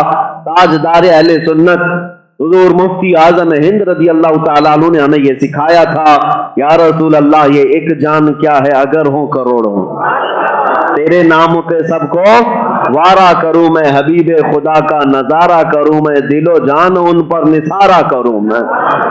اور ان کے والد گرامی اعلیٰ حضرت کیا کہتے ہیں؟ کروں تیرے نام پہ جان فدا. جان فدا کرنے کا مطلب کیا ہے؟ جان دینا، حضور کے لیے جان دینا. اگر خودکشی ہوتی تو یہ ہمارے بزرگان دین کبھی تمنا ایسی نہیں کرتے، یا رسول اللہ کروں تیرے نام پہ جان فدا، نہ بس ایک جان دو جہاں فدا، اور دو جہاں سے بھی نہیں جی بھرا، کروں کیا کروڑوں جہاں نہیں. اگر کروڑوں جہاں ہوتے یا رسول اللہ سب آپ کے قدموں پر ہم وار دیتے. اب زندگی اسی کا نام ہے میرے عزیزو. آج سمجھ لو ان کی رضا کے مطابق جینا یہی ایمان ہے، یہی دین ہے، اور یہی زندگی ہے. اور نہ بھٹکتی ہوئی لاشیں ہیں، یہ چلتی پھرتی لاشیں ہیں اگر نبی پاک کی رضا کے مطابق نہیں جیتی تو ان کا جینا بھی بیکار ہے، فضول ہے. لہذا کبھی کاؤنٹ کرنے پر آئے تو خواہ مخواہ کیڑے مکوڑوں کی کاؤنٹنگ نہیں کرنی چاہیے. تعداد جو ہے، کبھی لوگ کہتے ہیں نا یہاں اتنے لوگ ہیں وہاں اتنے لوگ ہیں. میرا اپنا مشورہ یہ ہے کہ جب گنا جا رہا ہو شیروں کو تو کتوں کی اور بھیڑ بکریوں کی تعداد کا ان کا کاؤنٹ نہیں ہونا چاہیے. اسی طرح سے میں کہتا ہوں تعداد سے کچھ نہیں ہوتا. اگر آپ ایمان والے ہیں تو انہی ایمان والوں سے سب کچھ ہوگا. قرآن نے وعدہ جو کیا ہے کان حقا علینا نصر المؤمنین، اللہ فرماتا ہم نے اپنے اوپر لازم کیا ہے کہ اگر مدد کریں گے تو ایمان والوں کی مدد کریں. اے مسلمانوں بتاؤ کیا اللہ تعالیٰ کی طرف سے جھوٹ بات آ سکتی ہے؟ جب اس نے یہ وعدہ کیا ہے تو مدد کرے گا، ضرور کرے گا. اب یہاں پر میں آپ کو بتانا چاہتا ہوں ایک اور بات ہمیں ذہن میں یہ آئی تھی کہ آگ میں جانے کی بات کر گئے، اتنی بڑی بات ہوتی ہے، اس میں جلنے کا اندیشہ، مرنے کا اندیشہ، ختم ہونے کا اندیشہ، سب کچھ ہے، سارے اندیشے اپنی جگہ پر. ایک حدیث میں نے پڑھی تھی، میرے آقا صلی اللہ تعالی علیہ وسلم نے ارشاد فرمایا کہ اگر ایک کانٹا بھی میرے کسی امتی کے تلوے میں چبھے تو اس کے درد کا احساس مجھے بھی ہوتا ہے. کون کہہ رہا ہے؟ میرے آقا صلی اللہ علیہ وسلم. حضور فرماتے ہیں اگر تمہارے قدم میں کانٹا بھی چبھے تو اس کا درد مجھے ہوتا ہے. ارے نادانو، جس رسول کو امتی کے قدموں میں چبھنے والے کانٹے کا احساس ہوتا ہے، اگر ان کا کوئی غریب امتی ان کے نام پر کہیں آگ میں جائے تو کیا وہ نبی مدد کے لیے نہیں تشریف لائیں گے؟ کیا وہ رسول پاک صلی اللہ تعالی علیہ وسلم اپنی دعائے خیر سے نہیں نوازیں گے؟ اللہ تعالیٰ کی مدد نہیں آئے گی؟ آئے گی. اب آپ کو میں یہی کہنا چاہتا ہوں، خواہشات تو بہت ہیں، خواہشات اتنی ہیں کہ ہر خواہش پہ دم نکلے. پھر بھی یہ ہے کہ خواہشات کے ساتھ پوری عمر ختم ہو جائے گی، خواہشات پوری ہو نہیں پائے گی. اس کا علاج ایک ہی ہے کہ سب خواہشات کو ایک طرف کرو اور اس کی مخالفت کرو. جینے کی ہوس رکھو گے تو خوف دل میں بڑھتا چلا جائے گا. آپ پوچھیں گے پھر کیا کرنا چاہیے مولانا؟ میں کہوں گا مرنے کی طلب رکھو. مرنے کی طلب رکھو، خودکشی کے ذریعے سے نہیں، پھانسی لگا کر کے نہیں، اللہ کی راہ میں شہادت کے طریقے پر۔ کیا یہ تمنا نہیں کرتے آپ؟ مجھے ایک بات یاد آتی ہے، بولتے بہت سارے لوگ ہیں، ریئل لائف میں بہت کم لوگ آتے ہیں۔ ایک حاجی صاحب حج پہ جا رہے تھے، اور ظاہر سی بات ہے ہر سال ہم ٹریننگ کا وہ کرتے تھے، حج کے ارکان وغیرہ بتاتے تھے۔ انہوں نے بہت پکڑ کر کے کہا کہ حضرت آپ بھی جا رہے ہیں؟ کہا میں بھی جا رہا ہوں، آپ میرے لیے دعا کریں۔ میں نے ان سے کہا کہ اللہ تعالیٰ آپ کو مدینے میں موت عطا فرمائے۔ انہوں نے کہا حضرت ابھی نہیں، یہ دعا ابھی مت کیجیے۔ کہا طلب نہیں، آپ کو تمنا نہیں ہے؟ کہا ہے، تمنا ہے، لیکن ابھی کچھ ذمہ داریاں ہیں، پوری کر کے بعد میں۔ یہ خواہشات ہیں جو تمہیں حضور کے قدموں تک جانے نہیں دیتی۔ بخت خفتہ نے مجھے روزے پہ جانے نہ دیا، چشم و دل سینے کلیجے سے لگانے نہ دیا۔ بخت خفتہ کس کو کہتے ہیں؟ یہ سویا ہوا نصیبہ۔ وہ مفتی اعظم ہند کا نہیں تھا، وہ تو ان کی عاجزی وہ انکساری تھی، لیکن ہزاروں کو ہم نے دیکھا ہے بخت خفتہ نے روزے پہ انہیں جانے نہ دیا، یعنی خواہشات کو قربان نہیں کر سکے۔ اس کا ایک ہی علاج ہے، موتو قبل ان تموتو، مر جاؤ اس سے پہلے کہ موت آئے۔ اور میں اکثر جگہوں پر یہ کہتا ہوں، اب حالات اس قدر تیزی سے تبدیل ہو رہے ہیں میرے عزیزوں، میں اپنی گفتگو اب حالات کے تناظر پہ آپ کے سامنے کرتا ہوں۔ اس قدر تیزی سے حالات بدلتے جا رہے ہیں کہ ہر جگہ کتے ننگے ناچنا شروع کر چکے ہیں۔ ظالموں کے ہاتھ میں تخت و تاج ہے اور ساری چیزیں ان کے پاس اختیارات میں آئی ہیں، تو یہ بھوکے بھیڑیوں کی طرح سے اسلام اور مسلمانوں پر حملہ آور ہو چکے ہیں۔ تو ایسے حالات میں آپ کیا کرو گے؟ کب تک ان سے نظریں چرا کر کے اپنے اندرونی قلعوں میں بیٹھنے کی کوشش کرو گے؟ کب تک بھاگو گے ان سے؟ مصلحت اور حکمت کی باتیں کب تک کرو گے؟ میرے عزیزو، اس کا ایک ہی علاج ہے، ان ظالموں کی آنکھوں میں آنکھیں ڈال کر کے کہو کہ ڈراؤ اسے جسے جینے کا شوق ہے، ڈراؤ اسے جسے جینے کا شوق ہو۔ ہم مومن ہیں، ہر رات یہ سوچ کر سوتے ہیں کہ کاش ملک الموت آ جائے، ہماری روح قبض کرے اور ہمیں ہمارے مصطفیٰ سے ملاقات کرائے۔ ہمیں اپنے نبی پاک کی زیارت کی تمنا ہے تو جینے کی ہوس نہ رکھو، اور جو جتنی جینے کی ہوس رکھتا ہے وہ اتنا ہی خوف زدہ ہوتا ہے، ڈرتا اتنا ہی ہے۔ کچھ نہیں ہوگا میرے عزیزو، جب تم کچھ نہیں تھے اللہ نے آج تمہیں سب کچھ بنایا۔ تم اپنے بچوں کو سوچ رہے ہو، میرے چھوٹے بچے ان کا کون ہوگا؟ پیدا تم نے نہیں کیا، اللہ نے کیا ہے۔ تم نہیں کھلا رہے، وہ اللہ رزاق ہے، وہ جب چونٹیوں کو ان کے سوراخ میں رزق دے سکتا ہے تو تمہارے بچوں کو کیا وہ آوارہ چھوڑے گا؟ آج تک دنیا میں کوئی یتیم بچہ بھوکا مر نہیں گیا، سب کو اللہ رزق دے رہا ہے۔ تو یہ صرف شیطانی خیال آتا ہے میرے بعد کیا ہوگا؟ کچھ نہیں ہوگا، نہ تم سے دنیا چل رہی ہے نہ تم سے نظام چل رہا ہے۔ تم تو دنیا میں آئے ہو، لیکن اگر کاش مصطفیٰ کریم کے نام پر بے خوف و خطر جیو گے تو انشاءاللہ مولا تعالیٰ قیامت تک تمہاری نسل کی حفاظت کرے گا، قیامت تک تمہاری نسل کی حفاظت فرمائے گا۔ تم صرف اپنے بچوں کی سوچ رہے ہو، میرے بچوں کا کیا ہوگا؟ کچھ نہیں ہوگا۔ جو نام مصطفیٰ پر جاتے ہیں یہ رب ذوالجلال اس گھرانے کی بھی حفاظت فرماتا ہے۔ اعلیٰ حضرت کے گھرانے کو آج تقریباً 7ویں پشت ہوگی، وہاں پر 6 یا 7ویں پشت آ گئی، لیکن اب بھی 6 پشت میں کوئی بچہ پیدا ہو رہا ہو، 7ویں پشت میں پیدا ہو رہا ہو، اگرچہ وہ اپنے وقت کا امام نہیں لیکن ہم غلام اس کے بھی ہاتھ چومتے ہیں۔ کیوں؟ اس کی 7ویں پشت میں اس کا جو جد اعلیٰ تھا اس نے پوری زندگی مصطفیٰ کے نام پہ قربان کیا تھا، نبی پاک کی محبت کوٹ کوٹ کر کے سینوں میں بھرا تھا۔ 7 پشتوں کے بعد بھی اللہ اس گھرانے کی عزت باقی رکھا ہے۔ میرے عزیزو، اس بات کو سمجھو، جو رسول پاک صلی اللہ تعالی علیہ وسلم کے لیے اپنا سب کچھ حوالہ کر دے اسے رائے گاہ نہیں جانے دیا جائے گا، اسے ضائع نہیں کیا جائے گا۔ آج جو حالات ہیں اس تناظر میں بات کرنا چاہوں گا، خوف اور ڈر سے نکلو اور بولنے کی ہمت بھی رکھو۔ اب تو حالات ایسے بھی آ گئے کہ ان پاکھنڈیوں نے جمع ہو کر کے قتل عام کے منصوبے بھی بنائے. پہلے تو چھپ چھپ کر کے بناتے تھے، اب سوشل میڈیا میں وائرل بھی کرنے لگے، اور پھر پلس اس کو دھرم سنسد بھی کہا جانے لگا. ہاں، وہاں پر بیٹھ کر کے لمبی چوڑی میٹنگیں کریں اور پھر چیخ چلا کر کے کہیں کہ اے ہندوؤں، اب تم تلواریں تیار کرو، اب تلواروں سے نہیں آٹومیٹک میزائلیں تیار کرو، اسلحے تیار کرو. یہ ساری باتیں تو پوری گردش کر رہی ہے نا، اس لیے کہ امت مصطفیٰ کی بات آئی ہے، نبی پاک صلی اللہ تعالی علیہ وسلم کی عزت کی بات آئی ہے، اور آپ کو یہ بتایا جا رہا ہے، درشایا جا رہا ہے یہ سارے زعفرانی کتے جہاں جمع ہوئے ہیں وہ ان کا اپنا کوٹھا ہے، وہیں پر چیخ رہے ہیں، وہیں پر چلا رہے ہیں. سامنے نہ کوئی مسلمان نظر آ رہا ہے، کچھ نہیں ہے. اپنے گوفے میں بھونکنے والے گیدڑوں کو ہم نے بہت پہلے سے سنا ہے، بہت تاریخ میں اس طرح کے گیدڑ آئے اور چلے گئے. اسلام کا اور مسلمانوں کا انہوں نے بال بیکا بھی نہیں کیا. قرآن عظیم اور میرے مصطفیٰ کی ذات کو کچھ نہیں نقصان کیا.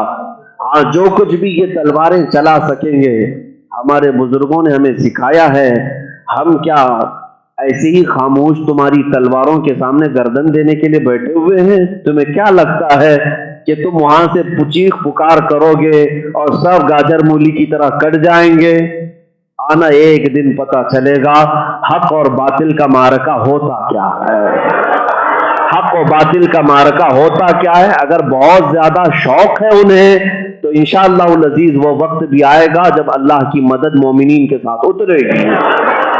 پھر بدر کی تاریخ بھی، احد کی تاریخ بھی، خندق کی تاریخ بھی اور کربلا کی تاریخ بھی دہرائی جائے گی.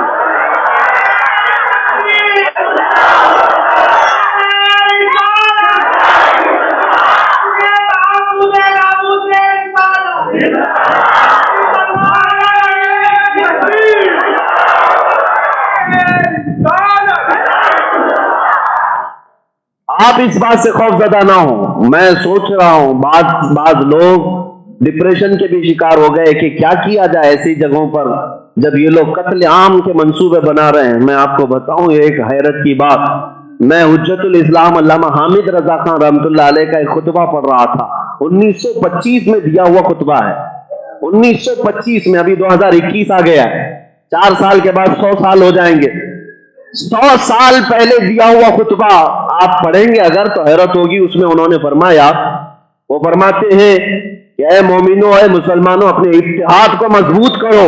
کہ یہ جگہ جگہ میٹنگیں کر رہے ہیں، قتل عام کے منصوبے بنا رہے ہیں، ہتھیار ایک دوسرے کو لینے دینے کی بات کر رہے ہیں اور موقع کی طاق میں ہے کہ کہیں تم پر حملہ آور ہو جائے. یہ سب کب کہہ رہے ہیں؟ 1925 میں. 1925 میں بھی یہی حالات تھے. یہ پاکھنڈی اور یہ گوفے میں بیٹھنے والے گیدڑ یہی پلاننگ کر رہے تھے. تو پھر مجھے یہ احساس ہوا کہ 100 سال پہلے سے میٹنگ کر رہے ہیں، اب تک کچھ نہیں کیا، تو ہمیں پتا ہے اب آگے بھی ان کی کوئی ہمت اور نوبت نہیں آئے گی انشاءاللہ. کیوں؟ تمہاری زندگی میٹنگوں میں ہی گزر جائے گی. اور اس طرح بھونکنے والے زیادہ دیر تک ہوتے نہیں. گرجنے والا بادل برستا کم ہے، برستا کم ہے. لیکن آج ایک اور اعلان میں کر دیتا ہوں. یہ میرے ذہن میں بھی بات آئی، ہو سکتا ہے ہم یہاں پر موجود تمام مومنین کی طرف، میں آپ کی ترجمانی کر سکتا ہوں، مجھے اختیار ہے، آپ کی ترجمانی کر سکتا ہوں. ان کو اگر مارنے مرنے کا اتنا ہی شوق ہے تو میرا یہ پیغام وہاں تک پہنچایا جائے کہ ان سب کو اپنے دھرم سنسد سے باہر نکالو. ہم بھی چلتے، وہ بھی چلے، بارڈر پہ کھڑے ہو جاتے ہیں، اپنے ملک کی رکشا کریں گے، اپنے دیش کی رکشا کریں گے. اگر ان کو ایسا لگتا ہے یہ جملے ہیں تو یہ جملے نہیں، انشاءاللہ یہ پوری قوم میرے ساتھ رہے گی. ہزاروں علماء کی تعداد ہمارے ساتھ ہوگی. اور ہم بتاتے ہیں مومنین کبھی موت سے ڈرتے نہیں. ہمارا لقب ہی کفن بردوش ہے. ہم کفن ساتھ میں لے کر چلتے ہیں، اپنے دیش کی حفاظت کے لیے کھڑے رہیں گے. اگر اتنی دیکھنا زندگی بھر ان میں کا ایک گیدڑ اور کتا بھی باہر نہیں آئے گا. یہ اپنے گوفے میں بیٹھ کر کے پلان کر سکتے ہیں. اگر مارنے مرنے کا شوق ہے تو چلو ہندوستان کی حفاظت میں چلتے ہیں. یہ تو کوئی غیر قانونی بات تو نہیں کیا نا میں نے. کوئی غیر قانونی بات تو نہیں کیا. میرا اس میسج ان تک پہنچایا جائے, بتایا جائے کہ جس دن تمہارا یہ شوق ہے یہ فقیر بھی آئے گا انشاءاللہ, اور گورنمنٹ ہم کو اس بات کی انومتی دے دے, اچھا ہی ہوگا, پرمیشن دے دے, اجازت دے دے, تاکہ ہم بھی جا کر کے یہ دکھائیں کہ کب تک یہ گھٹ گھٹ کر کے مرنے کی زندگی ہو. ہم بھی وہاں پر کھڑے ہو کر اپنے دیش کی حفاظت کریں گے. ان کو اپنے دیش سے, اپنے ملک سے کوئی محبت نہیں. یہ اپنے ملک کو توڑنے والے آتنکوادی ہیں, یا اپنے ملک کی اکھنڈتا کو ختم کرنے کے لیے کیڑے لائے ہوئے ہیں غیروں کی طرف سے. اور اگر حکومت یہ سمجھتی ہے کہ ہمارے پالے ہوئے کتے ہیں, تو یاد رکھنا یہ کتے تمہاری گردن کل نوچیں گے, کل نوچیں گے. یہ تخت تمہارے اوپر بھی بھاری پڑے گا. تم کیا سمجھتے ہو کہ 5 سال کی حکومت پر اتنا جو نشہ آیا ہے یہ ہمیشہ کا رہنے والا ہے؟ ارے میاں قارون, شداد, حامان, فرعون نہیں رہے. تم تو مچھر سے بھی کم حیثیت رکھتے ہو. تخت کب پلٹ جائے گا اور کب گردن پہ آ جائے گا تمہیں اس کا اندازہ نہیں ہے. لہذا میں امن کی بات کرنے آیا ہوں کہ اگر امن سے جینا ہو تو یہ سارے ماحول کو, یہ جو زہریلی فضا قائم کر رہے ہیں, انہیں ختم کرو. ایک ڈپارٹمنٹ کے صاحب تھے, انہوں نے مجھ سے کہا تھا مفتی صاحب وہ اگر بولتے ہیں تو ان کو چھوڑیے, وہ پاگل لوگ ہیں, آپ کیوں جواب دیتے ہیں؟ اس دن سے, رمضان سے, مجھے یہ بار بار بڑے ادھیکاری ہیں, بڑے عہدیدار ہیں, آفیسر ہیں, وہ بار بار مجھ سے کہتے ہیں آپ کیوں بار بار جواب دیتے ہیں؟ آپ کے جواب دینے سے ماحول گرم ہو جاتا ہے, وہ تو پاگل ہے. میں نے ان صاحب سے کہا تھا صاحب آپ اچھی بات کر رہے ہیں, پاگل کو پاگل خانے میں ہونا چاہیے. اگر پاگل کتا ہو جائے خاموش, اگر آپ چھوڑ دیں گے تو آپ کو بھی کاٹے گا, مجھے بھی کاٹے گا, پھر بعد میں آپ کو 14 انجیکشن بھی لگوانے پڑیں گے.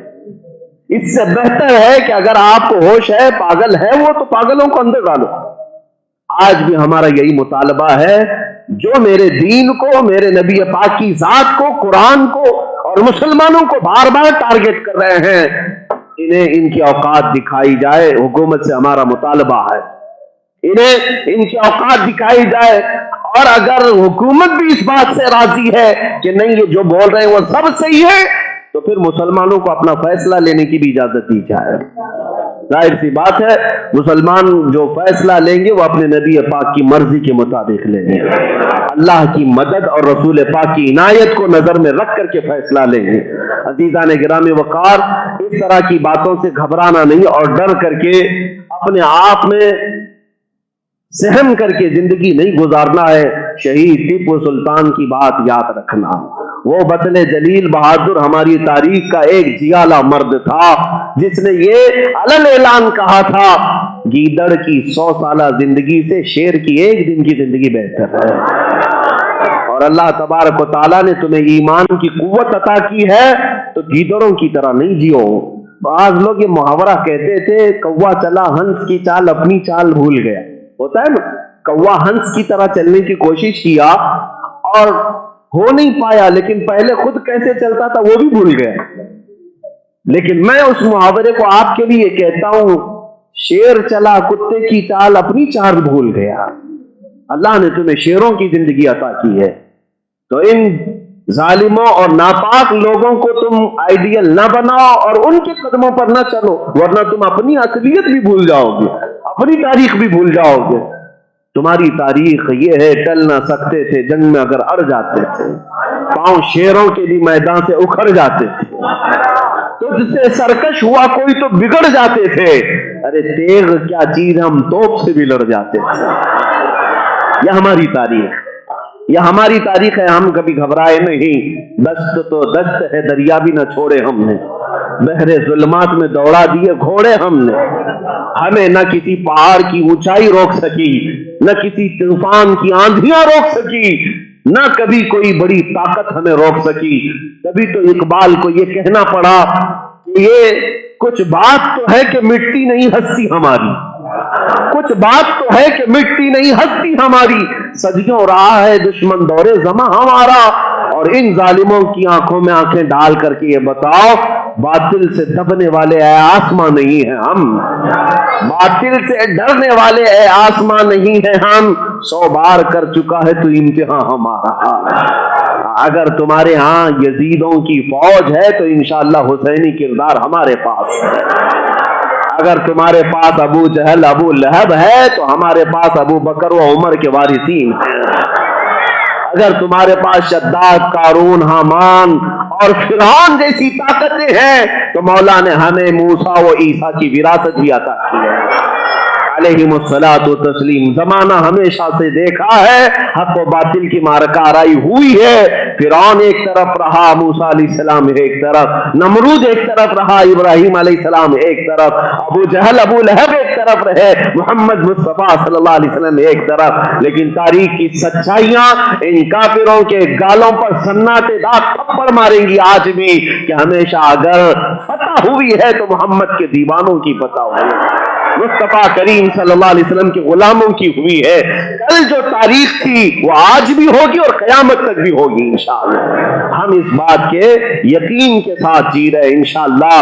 ہم نے کسی کی تلوار سے ڈر کر کے ایمان نہیں قبول کیا تھا اور نہ ہی ہم اسلام میں کسی کے دباؤ اور پیسے میں آئے ہوئے ہیں۔ میاں پیسے دولت سب اپنی جگہ پر، ہم تو اپنی جان صرف حضور کے نقش قدم پر قربان کرنے کے لیے تیار ہیں۔ ان کا نام تو بہت دور کی بات، جہاں میرے مصطفیٰ جس پتھر پر قدم رکھے اس پتھر پر جان دینے کے لیے عاشق موجود ہے۔ ہماری بات کہتے ہیں، علامہ جامی خود کہتے تھے، چسوئے من گزر آری من مسکین ناداری۔ یا رسول اللہ، جب کبھی آپ میری طرف سے گزریں گے مجھ جیسا غریب آدمی، علامہ عبد الرحمن جامی کہتے ہیں، من مسکین ناداری فدائے نقش نالینت کنم جا یا رسول اللہ، جب آپ میرے سامنے سے گزر بھی جائیں تو آپ جہاں جہاں قدم رکھیں گے اس نقش پر جامی اپنی جان قربان کرے گا۔ یہ موت کی وادی عام کرنے کی بات کی جا رہی ہے، یہ قیامت سے قریب ہونا ہے۔ اور بار بار مومنوں کو اتنا غزوہ ہند کی خبر نہیں، ان پاکھنڈیوں کو زیادہ خبر ہے، ان کو زیادہ فکر ہے کہ یہ غزوہ ہند کی تیاری کر رہے ہیں۔ کہاں میاں، کہاں تیاری کر رہے ہیں، کہاں تیاری کر رہے ہیں؟ ہمارے نوجوان تو سو رہے ہیں، ویسے بھی سو رہے ہیں۔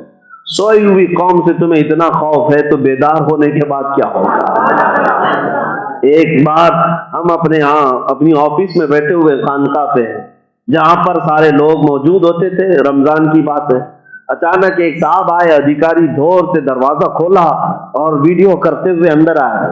ادھیکاری تھے، آفیسر تھے، اور جلدی جلدی جا کر ہماری کرسی کے پیچھے اندر کے روم میں ساری چیزیں دیکھنے لگے کہ اتنی بڑی بڑی باتیں کرتے تو ہتھیار کتنے جمع کیے ہوئے ہیں۔ ہتھیار کیا ہوا، ہماری اس پوری روم میں ان کو بلیڈ اور کینچی بھی نہیں ملی، کچھ نہیں ملا۔ پوری ویڈیو کر کے واپس چلے گئے۔ ان کو پتا کیا ہے کہ ہم ہتھیار کون سا رکھتے ہیں، انہیں پتا نہیں۔ ان کو یہی خبر ہے کہ صرف تلوار، بندوق، میزائل، اسی سے جیتا جا سکتا ہے۔ نادانو، ہم بتائیں گے عشق مصطفیٰ سے بڑھ کر کون سا ہتھیار ہے۔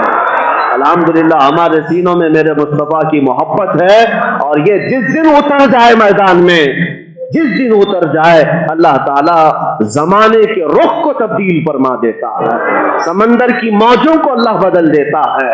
طاقت رکھتے ہیں مگر وہ نہیں جس کو تم سمجھتے ہو، اور اس کی ابھی حاجت بھی نہیں ہے۔ یہ تلاش بسیار کے بعد بھی کچھ نہیں پائے۔ یہ دگلی پالیسی ہماری حکومت کی ہے، سرے عام وہ ہتھیار اٹھا کر ویڈیو بنائیں، وائرل کریں۔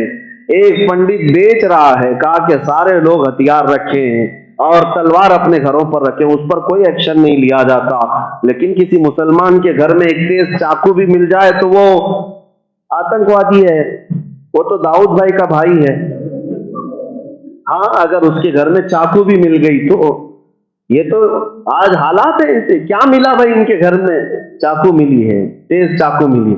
میں تو اس سے بھی الگ بات کرتا ہوں، مومنوں، اللہ نے یہ تمہارا رعب ایسا رکھا ہے کہ مسجد میں جتنے بیٹھے ہیں نا، یہ سب کھڑے ہو کر کے کہیں مسواک کرنے لگے نا سارے لوگ، تب بھی یہ سمجھنے لگیں کہ یہ دانت تیز کر رہے ہیں، کہ اب شاید چاقو چھری تو کام نہیں آتی، اب دانتوں سے چبائیں گے۔ تو نیگیٹیوٹی تو ہے ہی ہے تمہارے سینوں میں، اتنا خوف ہے۔ 8 سال کا بچہ اگر کسی جگہ آ جائے پانی پینے کے لیے، ان کو ایٹم بم لگنے لگتا ہے۔ دیکھا ہوگا آپ نے نیوز میں بار بار، وہ گستاخ رسول کہہ رہا ہے کہ ایک 8 سال کا مسلمان آ گیا تھا، آتنکوادی آیا تھا، آتنکوادی آیا تھا۔ تمہیں 8 سال کے بچے سے بھی ڈر لگ رہا ہے؟ یہی ایمان کی قوت ہے، یہ ایمان کی قوت ہے۔ اللہ تبارک و تعالیٰ نے تمہارے چین سکون اور سارے اطمینان کو ختم فرما دیا، سب تمہارا چین سکون غارت ہو چکا ہے، اور اپنے 4 لوگوں میں بیٹھ کر ویڈیو بنا کر وائرل کر سکتے ہیں، اس سے زیادہ کچھ نہیں۔ لیکن الحمدللہ کروڑوں لاکھوں لوگوں کے درمیان ہم تنہا چلتے، ہمیں کسی بات کا خوف بھی نہیں ہوتا، کسی بات کا خوف نہیں ہوتا۔ موت آئے تو آئے گی، کسی نام پر آئے گی کہ ان کا دیوانہ انہی کے نام پر گیا، اور کیا ہوگا، اس سے زیادہ کیا ہوگا۔ اسی لیے میرے عزیزوں، آج کی رات ہم یہ طے کر کے اٹھیں گے کہ آپ جئیں گے تو مصطفیٰ کریم صلی اللہ علیہ وسلم کی رضا کے مطابق جئیں، اپنی بقیہ زندگی جو موجود ہے، اپنی نس نس اپنی سانسیں حضور کے قدموں پر قربان کریں گے انشاءاللہ۔ اب تک ہم جس لائف کو پسند کرتے تھے اس میں سے بدلاؤ لائیں گے، اور جس دن تم تبدیل ہو گئے تو انشاءاللہ العزیز دیکھنا کہ دنیا پھر یہ ساری چیزیں 100 سال کے لیے واپس ہو جائیں گی۔ جس دن انہیں احساس ہو جائے کہ محمد عربی صلی اللہ علیہ وسلم کے دیوانے بیدار ہونے لگے، تو پھر یہ سارا جو کچھ بھی چل رہا ہے نا، یہ پھر پوسٹ پون ہو جائے گا، 100 سال کے لیے ڈیلے ہو جائے گا، کہ اگلے پھر بعد میں دیکھا جائے گا، کیونکہ ابھی بیداری آ گئی ہے۔ میرا کام صرف اتنا ہی ہے، ہو سکے تو آج جاگ لو، بیدار ہو جاؤ، کل تمہاری نسلیں تمہارے اوپر فخر کریں گی، کل تمہارے بچے اور تمہاری اولاد تمہاری جوانی پر فخر کریں گے کہ اللہ نے ہمیں ایسے باپ اور دادے دیے تھے کہ جو اپنی طاقت و قوت کو عیاشی میں نہیں، میرے مصطفیٰ کریم صلی اللہ علیہ وسلم کی عزت کی حفاظت کے لیے اور دین اسلام کی شان و شوکت کے لیے قربان کیا ہے۔ الحمدللہ آج ہم اپنے بزرگوں پر جس طرح فخر کرتے ہیں، کل تمہاری اولاد فخر کرے گی۔ شرط صرف اتنی ہے، اپنی لائف کو بدلو، اپنی زندگی کو بدلو، انشاءاللہ العزیز مولا کی مدد آئے گی، رسول پاک صلی اللہ تعالی علیہ وسلم کی کرم نوازی ہو ہی جائے گی۔ ایک نہ ایک دن وہ میرے آقا تشریف لائیں گے۔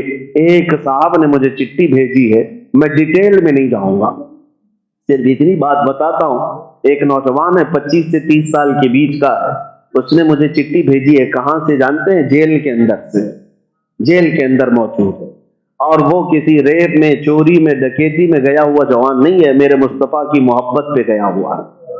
تفصیلات اپنی جگہ پر بہت ساری تفصیلات ہیں، لیکن نام مصطفیٰ پر گیا، اتنی بات پکی ہے۔ تو کافی سال ہو گئے جیل کے اندر، شب برات کے جو عبادت ہوتی ہے اس دن وہ بھی 3 لوگ اپنے حجرے میں، اپنے سیل میں عبادت کر رہے تھے، تو اس نے پوری ڈیٹیل لکھ کر کے بھیجا مفتی صاحب میرے نام سے۔ میں کیا بتاؤں، کافی نروس تھے کہ سارے لوگ عبادت میں مشغول ہوں گے، آج مسجدیں بھری رہتی ہیں، ہم جیل میں ہیں، سارے لوگ اپنی عبادتوں میں مصروف ہوں گے، سب اللہ کی بارگاہ میں دعا کر رہے ہوں گے۔ ہم نے یہ سوچا کہ یہاں پر بھی ہم کیوں نہ عبادت کریں، تو انہوں نے اپنے حجرے میں عبادت کے لیے رات کے وقت تیاری شروع کی۔ وہ نوجوان کہتے ہیں اچانک ایک اتنی تیز روشنی ہمارے کمرے میں آئی، وہ روشنی بڑھتی گئی اتنی تیز کہ آنکھیں چندیانے لگی، جیسے سورج کو دیکھے تو تکلیف ہو، اس طرح سے روشنی تیز ہوتی گئی۔ وہ کہتا ہے کہ ہم اپنی آنکھیں مسلنے لگے، ایک بھاری بھرکم آواز آئی، خوف نہ کر، میں محمد رسول اللہ، میں تیرا نبی ہوں۔ اللہ اکبر، اتنا سنتے ہی اس کے جسم میں کپ کپی طاری ہو گئی۔ اس کے آگے کے جو حالات ہیں جو انہوں نے سنایا ہے وہ واقعی سننے کے بھی قابل اور پڑھنے کے بھی قابل ہے۔ اسی لیے میں کہتا ہوں میرے عزیزوں، جو نہ بھولا ہم غریبوں کو رضا، یاد اس کی اپنی عادت کیجیے۔ اگر دنیا تمہیں کسی بات پر قید و بند کی صحبتوں میں ڈالتی ہے، ہو سکتا ہے جیل کی سلاخوں کے پیچھے تمہاری ماں، تمہاری بیوی، تمہارے اولاد یا تمہارے بھائی نہ آ سکے، لیکن تاجدار مدینہ ضرور تشریف لائیں، ضرور تشریف لائیں۔ ان کا جو غلام دنیا سے جائے گا، کہیں قید و بند کی صحبت میں ہو، وہاں پر بھی وہ تشریف لاتے ہیں۔ اور ہم نے وہ بھی دیکھا، ایک بڑے بزرگ مصر کے شیخ متولی شعراوی تھے، بڑے مفسر قرآن، عالم دین تھے، پوری زندگی عشق مصطفیٰ میں گزاری۔ موت کے وقت وہ بستر پر سوئے ہوئے تھے، علماء ان کے سامنے کھڑے تھے، میرے استاد ہیں جو اس بات کی روایت کرتے تھے، بہت سارے بڑے بڑے علماء وہاں کھڑے تھے۔ اچانک وہ بات چیت کرتے کرتے روک دیے کہ تم لوگ سب ہٹ جاؤ، ہٹ جاؤ، اور اس کے بعد اپنے آپ کو سیدھا کیا اور پڑھنے لگے اشہد ان لا الہ الا اللہ واشہد انک رسول اللہ۔ کلمہ طیبہ آتا ہے نا آپ کو، دوسرا کلمہ کیا ہے؟ اشہد ان لا الہ الا اللہ واشہد ان محمدن عبدہ ورسولہ، جس کا مطلب ہوتا ہے میں گواہی دیتا ہوں اللہ کے سوا کوئی معبود نہیں، اور میں گواہی دیتا ہوں کہ محمد اللہ کے رسول ہیں، اس کے بندے۔ یہی ہے نا؟ لیکن اس بزرگ نے جو کلمہ پڑھا وہ کچھ اور تھا۔ اشہد ان لا الہ الا اللہ واشہد انک رسول اللہ، میں گواہی دیتا ہوں اللہ کے سوا کوئی معبود نہیں، اور میں گواہی دیتا ہوں کہ آپ اللہ کے رسول ہیں، آپ اللہ کے رسول ہیں۔ ہمارے استاد کہا کرتے تھے یہ کلمہ وہی پڑھ سکتا ہے جو سامنے رسول اللہ کو دیکھ رہا ہو، جو حضور کو سامنے دیکھ رہا ہو وہی پڑھ سکتا ہے۔ یہ کلمہ پڑھا اور اس کے بعد ان کی روح قبض ہو گئی۔ یہ وہ لوگ ہیں جو مصطفیٰ کریم صلی اللہ تعالی علیہ وسلم کی غلامی میں جیے، اور جب جانے کا وقت آیا، دنیا ہو یا نہ ہو، جس کی محبت میں فنا تھے وہ خود سرانے کے پاس تشریف لائے۔ اسی لیے میرے عزیزو، آپ سے میں یہ کہوں گا، بے دام ہی بک جائیے بازار نبی میں، بے دام ہی بک جائیے بازار نبی میں، اس شان کے سودے میں خسارے نہیں ہوتے، اس شان کے سودے میں خسارے نہیں ہوتے۔ اور آج ہماری جو آپ عزت دیکھ رہے ہیں، یہ اس لیے نہیں کہ کسی بڑے باپ کا بیٹا ہے یا کسی بڑے خاندان کا ہے، نہیں، یہ جو کچھ بھی لوگ آج پل کے بچھاتے ہیں صرف اور صرف نام مصطفیٰ کی وجہ سے۔ حضور کی تعریف کرتا ہے، حضور کی بات کرتا ہے، اس لیے عزت ہے۔ یہ ناز یہ انداز ہمارے نہیں ہوتے، جھولی میں اگر ٹکڑے تمہارے نہیں ہوتے، جب تک کہ مدینے سے اشارے نہیں ہوتے، روشن میری قسمت کے ستارے نہیں ہوتے۔ بے دام ہی بک جائیے بازار نبی میں، اس شان کے سودے میں خسارے نہیں ہوتے۔ آپ سب کے لیے بھی یہی نصیحت ہے، بک جاؤ اس بازار مصطفیٰ میں۔ اللہ کریم کہنے سننے سے زیادہ عمل کی توفیق عطا فرمائے۔ آج کی رات جو گناہوں سے لال کر دیتے ہیں، ان کو آج یہ پیغام دو کہ اے لوگوں، تم اپنے خواہشات کے پجاری ہو، ہم نے اللہ کی عبادت کل بھی کی تھی، اور جب دنیا پوری رنگینیوں میں ڈوبی ہے، ہم اللہ کے بندے ہیں، اس کے حضور سجدہ کر رہے ہیں، اس کی رضا کے مطابق ہم اسی کے گھر پر بیٹھے ہیں۔ یہ کتنی بڑی بات ہے تمہارے لیے، جہاں دنیا عیاشی میں مبتلا ہوگی، مولا کریم تمہیں اپنی چھت کے نیچے بٹھایا ہوا ہے۔ کروڑوں لوگ ہیں جو بازاروں میں ہوں گے، لیکن اس مسجد پاک میں اللہ نے آپ کو بٹھایا۔ میرے آقا نے فرمایا، جب اللہ کسی کے ساتھ بھلائی کا ارادہ کرتا ہے تو اسے اپنے گھر تک کا راستہ عطا کرتا ہے، اسے اپنے گھر تک کا راستہ عطا کیا ہے۔ آپ سب وہ لوگ ہیں جن کے ساتھ اللہ نے بھلائی کا ارادہ فرمایا، ہم وہ لوگ ہیں جن سے اللہ نے بھلائی کا ارادہ کیا۔ مولا کریم کی اس عطا پر قربان جاؤ اور